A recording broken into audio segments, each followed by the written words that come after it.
2016 was a great year in music. The artist's efforts to curate albums that gave us one of the best years for music within the last decade. Music was everywhere, specifically hip-hop, and had made its way to Netflix studios with The Get Down. One story that hip-hop can always tell through musicality is its origin. The nostalgia of the Bronx was one of the most significant budgets in television history. The Get Down made its debut August 12, 2016. Bursting with colors, sounds, and talent like no other, The Get Down was a historical yet imaginative take on hip-hop. The complex storytelling origin, all in American musical drama, The Get Down did it right.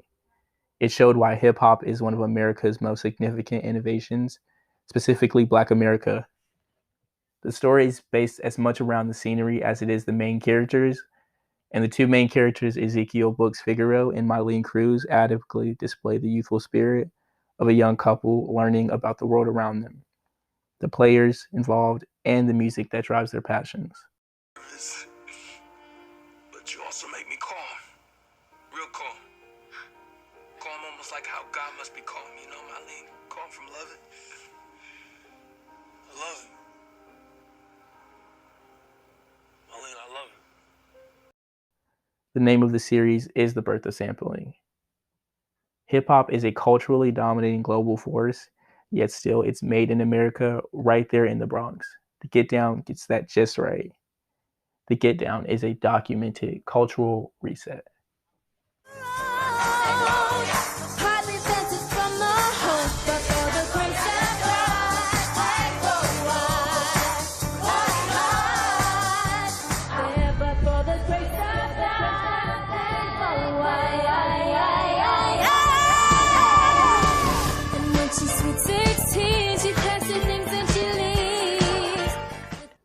Ladies and gentlemen, welcome to a journey through the world of The Get Down and Black masculinity.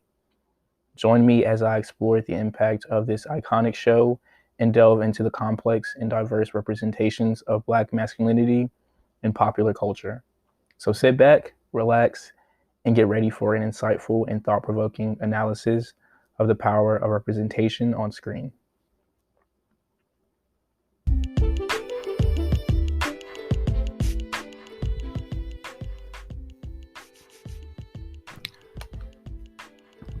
The Get Down is a Netflix series that tells the story of teenagers living in the South Bronx during the 1970s and their experiences growing up in a neighborhood plagued by poverty, crime, and decay. The show explores the emergence of hip-hop and of how music serves as a means of expression and a source of community and identity for the characters.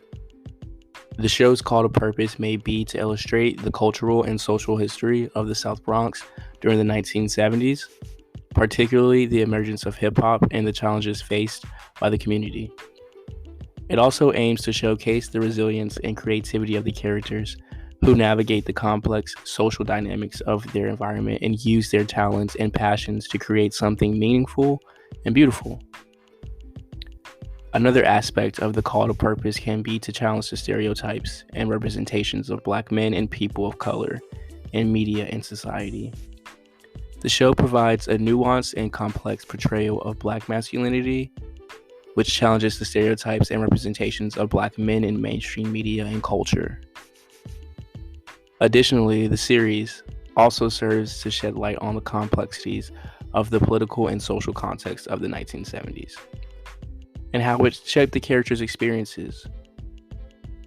The show aims to provide a nuanced and complex understanding of the challenges faced by the community and how they navigate and resist them. In summary, the show's call to purpose can be to provide an understanding of the cultural and social history of the South Bronx during the 70s, to challenge stereotypes and representations of Black men and people of color in media and society, and to provide a nuanced understanding of the political and social context of the 70s and how the community navigates and resists these challenges. I agree that the show was a great representation of young Black men exploring themselves and coming of age. The cast of Shameik, Justice, and Jaden, along with others, was incredibly talented, and I appreciate the recognition for young Black talent.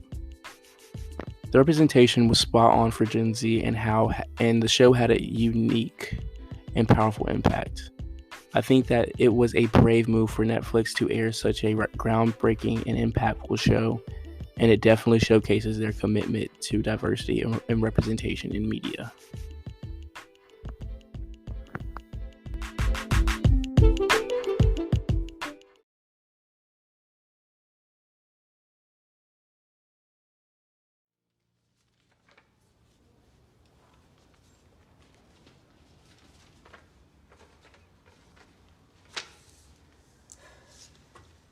Boom, then crash.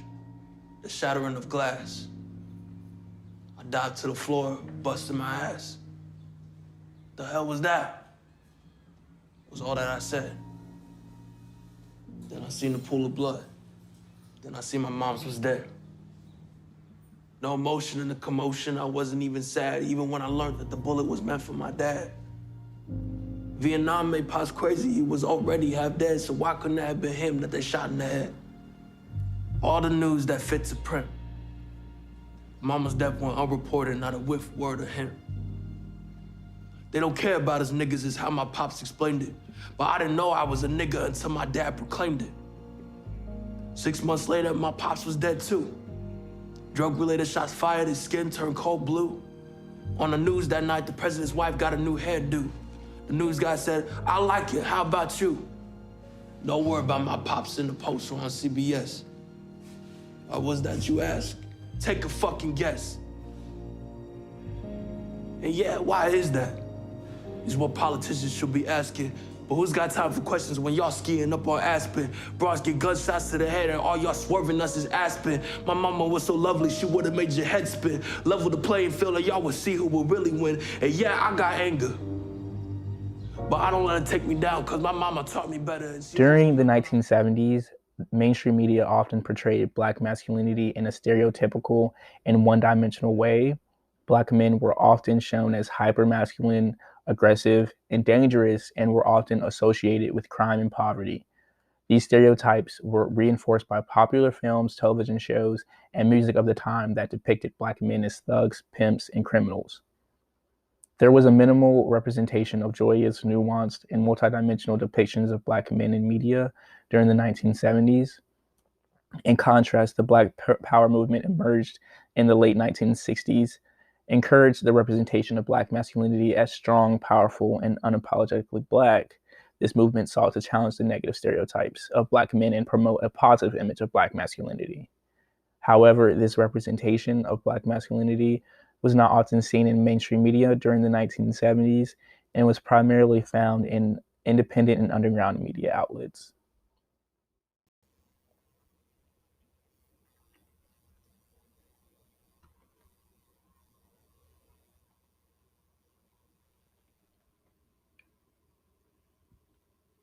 There were many influential Black male celebrities during the 1970s. Some of them include Muhammad Ali, James Brown, Richard Roundtree, and Jimi Hendrix.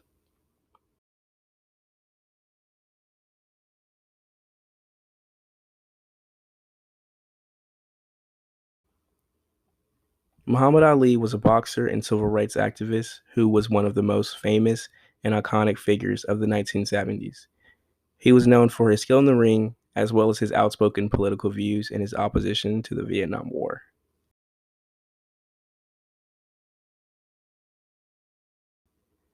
James Brown, known as the Godfather of Soul, Brown was a musician and songwriter who had a string of hit songs during the 1970s.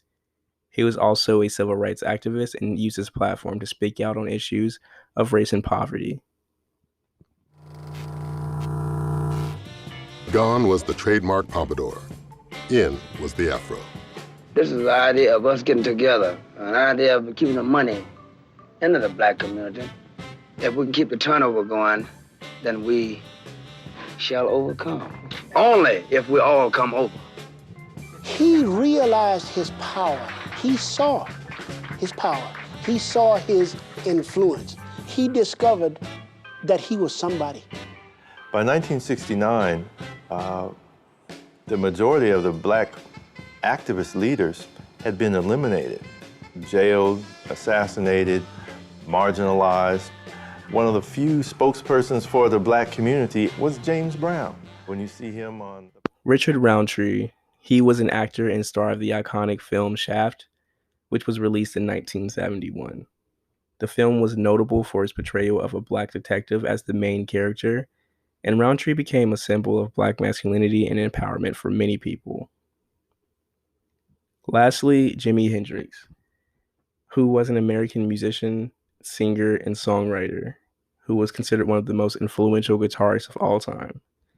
Hendrix's music and stage presence, as well as his fashion choices and attitude, were inspiring for many young black men during the 1970s.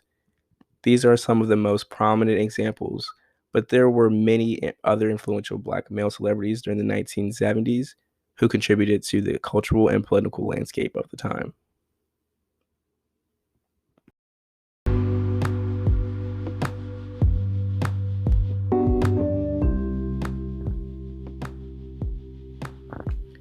Thank you so much for joining me on this journey through the captivating world of the Get Down and exploring powerful themes of black masculinity. I hope you found this video insightful and thought-provoking. If you enjoyed this content and want to stay connected with Vibeland, be sure to hit that subscribe button and ring notification bell so you never miss an update. We have so much in store. Be sure to check out our next video on the next topic of the Get Down, from the deep dives into other influential shows and films to discuss about culture, music, and the power of storytelling. I would love to hear your thoughts and continue this conversation in the comments section below. Feel free to share your favorite moments from the Get Down and any other topics you would like me to cover in future videos. Your feedback and suggestions mean the world to me. Remember, Vibeland is a community built on respect, empathy, and open-mindedness. Thank you once again for being a part of Vibeland. Until next time, keep exploring, keep learning, and keep spreading positive vibes. Stay tuned for more engaging content that will inspire, entertain, and ignite your imagination. This is Trell signing off, wishing you all love, peace, and endless inspiration. Take care, and see you soon in the vibrant world of Vibeland.